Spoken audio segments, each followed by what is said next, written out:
رب اغفر وارحم وتجاوز عنا وتكرم يا ذو الجلال والإكرام يا الله يا أرحم الراحمين মেহেরবানি করে আমাদের জীবনের সমস্ত গুনাহগুলিকে মাফ করে দাও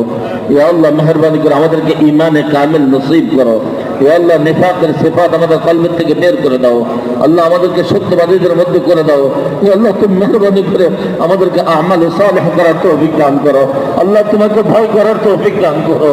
আল্লাহ তুমি বারবার ডেকেছো তোমাকে ভয় করার জন্য যেমনটা ভয় করলে মাওলা তুমি আমাদের উপরে রাজি খুশি হবে তেমনটা ভয় করার তৌফিক দান করো ইয়া আল্লাহ তুমি মেহেরবানি করে আমাদেরকে কোরআন কারীমের খাদিম হিসেবে কবুল করে নাও আল্লাহ শাইখুল কোরআনকে যেমন কবুল করেছো এই নুরানিকে তুমি মকবুলে আম করে নিয়েছো আল্লাহ মেহেরবানি করে আমাদেরকে কবুল মঞ্জুর করে দাও মাওলা ইয়া আল্লাহ আমাদের মাদারিসগুলিকে তুমি মেহেরবানি করে শুরুর ফাটান থেকে হেফাজত করো আল্লাহ আমাদের দ্বীনি মাদ্রাসাগুলোর যা যা জরুরত তোমার গায়বী খাজানা থেকে পুরো করে সুন্দরভাবে পরিচালনা করার তৌফিক দান করো আল্লাহ